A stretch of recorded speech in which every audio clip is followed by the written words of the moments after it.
I thought to myself, bakit ako ang nagsasorry? Ako ba ang terorista? Ako ba ang gumawa ng bomba? Ako ba ang bumaril kay Jay? Bakit ako ang nagsasorry? So what I did was invest all my effort into a program that we call Peace 911 in Davao City and address the problem doon sa Paquibato District namin. Pinuntahan namin ang mga tao, kinausap namin ang mga tao. Lahat ng gusto ng mga tao, ginawa namin doon sa kanila. Ang sinabi ko lang, in exchange, suportahan ninyo ang administration ko as mayor. Sumuporta kayo sa gobyerno. And we had one barangay captain na ang buong barangay NPA, pati ang barangay captain NPA.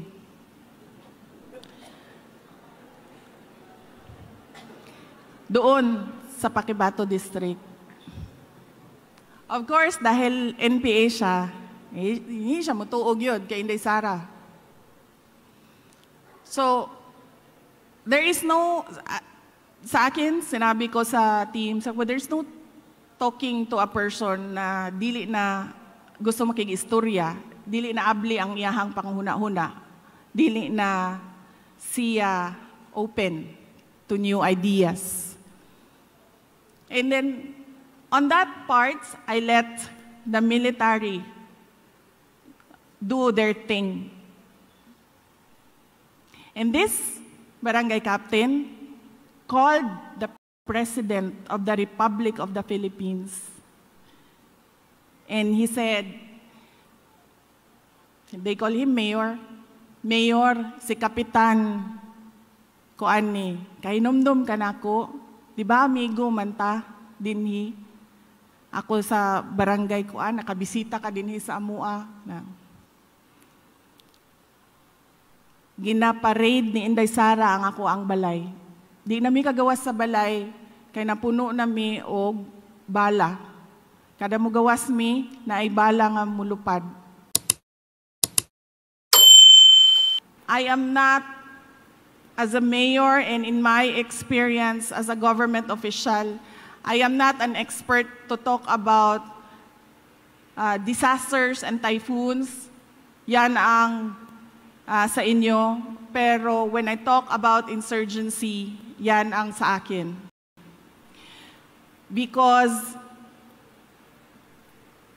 in Davao City, before I stepped down as a mayor, we were able to end the local insurgency in Davao City in 4 years during my term, my second and third term as mayor of Davao City. And it all started with 2 deaths. Ang unang namatay nang ako ay mayor ay si Larry. So, I was mayor, I was pregnant, that was 2016 or 2017. And I'm sure you've heard of it, sinunog nila yung box plant ng isang kumpanya sa Panabo, sa Mandug, the area straddling Davao City and Davao del Norte. And then nag-iwan sila ng bomba para sila makaikyas, makalayo. Pag sabog ng bomba, tinamaan si Larry. Si Larry ay isang fish vendor, kanang nagamotor, nadala niya ang iyahang basket sa isda. Padulong siya sa interior sa Mandog, kaya wala kaayo'y palingki dito. So mo na ang iyahang negosyo, mo na iyahang trabaho. And naigo sa shrapnel. And wala pa ko kabalo, nga dunay namatay, niadto ko. And then there, when I went there, I learned nga dunay namatay, dunay naigo. And then I said, asa siya? And then they said, gidala siya sa hospital. And so I went to the hospital, and then naabtan ako siya na ginatabang siya sa emergency room. And then nung tanan ko sa nurse, anak ko, ma'am, kinsay kauban niya? Sinong kasama niya? Ang sabi nila, wala siyang kasama. Iniwan lang yan siya dito ng emergency rescue. Sabi ko, saan ang gamit niya? Binigay nila sa akin. Hinanap ko yung cellphone. And then, hinanap ko yung number ng kung sino yung, binasa ko yung mga text messages niya. Hinanap ko kung sino yung medyo personal, intimate ang kanyang messages. And hinulaan ko, ito yung girlfriend o ito yung asawa. So, tinawagan ko, and then tinanong ko siya, kasi ang message niya was, I love you, happy anniversary. On that day, it was his wedding anniversary. Tinawagan ko, tinanong ko siya, ma'am, kilala mo si Larry? Based sa ID. And then sabi niya, asawa na ko si Larry. Siya nga no, di ay kinsa ni. Kung sinday saran ni, you need to come to the hospital. Ipasundo ti ka. Because naadiri sa imuhang asawa sa hospital. And then she was asking me, unsay nahitabo, ana. I said, unya na lang ta mag-istorya, just come to the hospital. And then he died. Wala siya natabang. And then I had to talk to her again sa asawa. And then I said, I'm sorry nga namatay ang imuhang bana. And then, doon nami isa pa patay. This time, in our Paquibato district, this is the last stronghold of insurgency in Davao City. I do not remember if it was an operations or an ambush, but junior officer of the Armed Forces of the Philippines died doon sa Paquibato. And then, he was not from Mindanao. He was from Antique. So inayos namin, pumunta ako sa funeral home. Tinanong ko sila, naayos na ba yan? Okay na daw lahat. Ibalik nila ang patay nga lawas na doon na sa Antique, ihatod na sa ginikanan, anak ko. May I talk to the parents? Because he was single, wala siyang asawa, walang anak. Sabi ko, pwede ko bang kausapin yung nanay? So, binigay sa akin yung cellphone, pinakausap sa akin yung nanay, and I had to say sorry again. I'm sorry that your son died. And, ang sagot sa akin ng nanay, siya, Inday Sara, hindi naman pwede na lagi na lang ganyan, mamamatay yung mga anak namin. And, after that conversation, I thought to myself, bakit ako ang nagsasorry? Ako ba ang terorista? Ako ba ang gumawa ng bomba? Ako ba ang bumaril kay Jay? Bakit ako ang nagsasorry?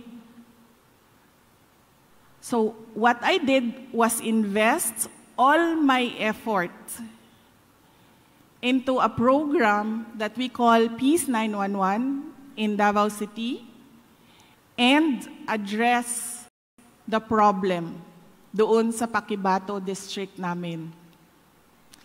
Pinuntahan namin ang mga tao, kinausap namin ang mga tao.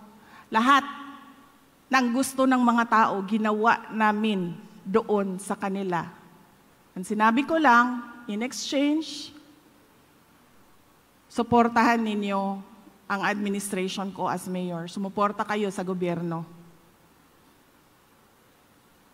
And we had one barangay captain na ang buong barangay NPA, pati ang barangay captain NPA.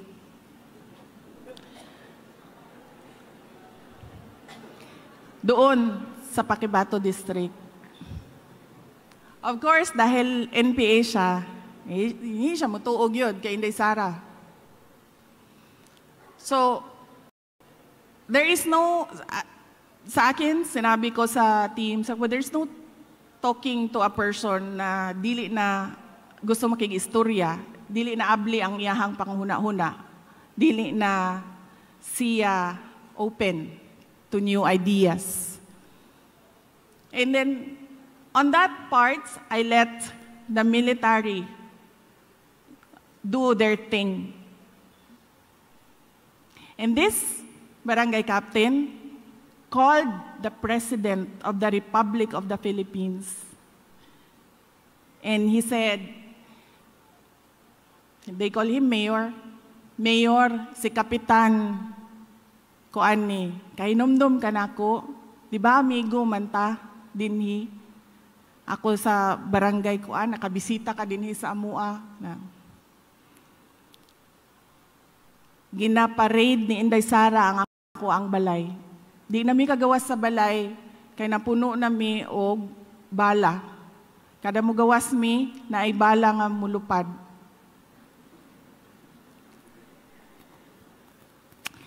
And so, the President asked someone to call me.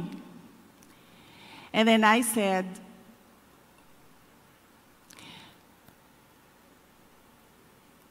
kung gusto niya mag-mayor ulit ng Davao City, I'd gladly give this position to him para siya ang mag-decide kung anong gagawin dyan sa Paquibato District. Tell that to the President.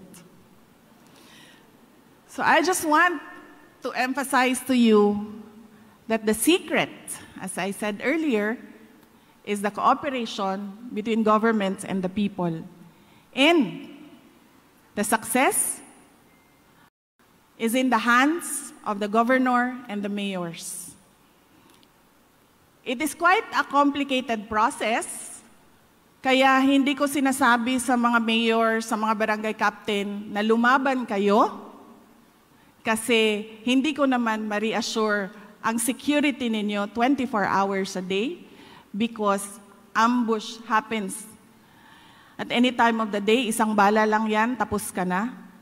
But what I am always telling our mayors and our barangay captains na kausapin nyo yung mga tao. Nandyan sa kanilang mga kamay ang sekreto kung paano mawala ang suporta nila sa mga NPA.